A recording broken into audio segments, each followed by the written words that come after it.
please mind the gap. Lifetime in repeat.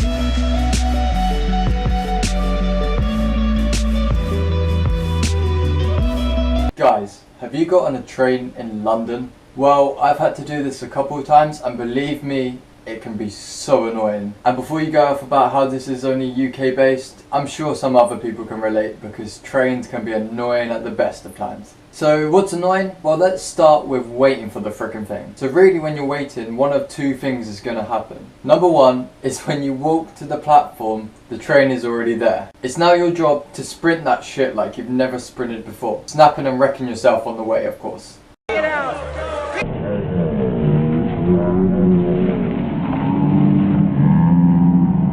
The other lovely thing that happens is that you actually grow a beard while waiting for a train. I swear sometimes the driver just decides to be an ultimate troll and take like a 50-minute tea break in the tunnel just for the bands. Okay, enough on that part. So magically you get past the whole waiting stage, you haven't grown a beard and you haven't had to take some awesome run up. You're now on the part where you're on the train.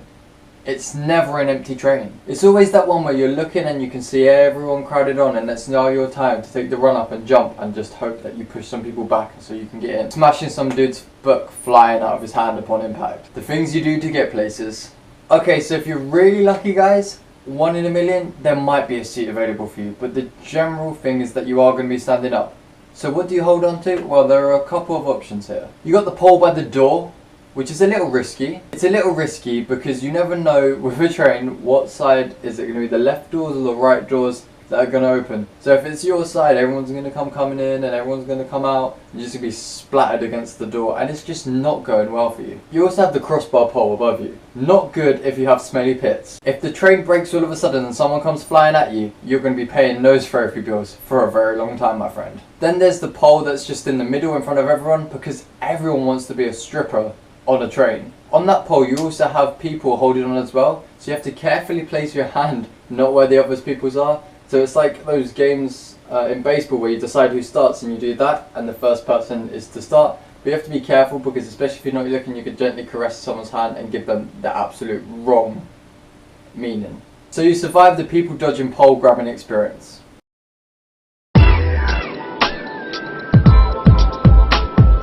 And then it's time to locate your station on the messed up squiggly line of infinite number of stations. You'll eventually find the right one, but realise you're going to be long dead before you even get near there. So I'm guessing if you have lunch or something to eat, now would be the time. Be careful with your drink because one quick change in pace by the train and you are spraying someone with coke. So you're doing well so far. You held on, you got on, you ate, and you dodged people. So it's going well. So you realise your station is on the next stop, so it's time to start making your way to the door. But on the way to the doors, you find that in front of you you have Fat Shit Bob and Stinks Like Shit Tim that you must get past.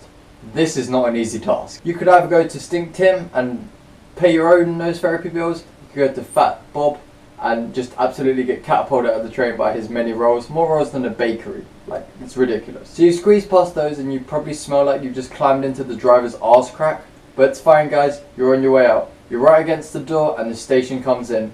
You never know when it's going to stop properly because it always does that small stop and then a big break. So you'll be like, okay, the door's opening now, and you go flying backwards straight into Fat Shit Bob.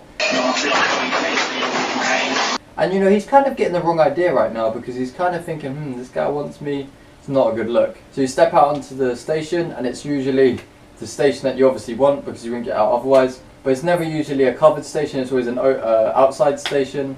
And you're absolutely pissing it down with rain, and yeah, that's a train journey for you guys, and it's not always going to be that bad, but generally it's going to be not a nice experience. So if you have the option to drive, but I don't recommend it if you're going into London because trains obviously is the way to get around London.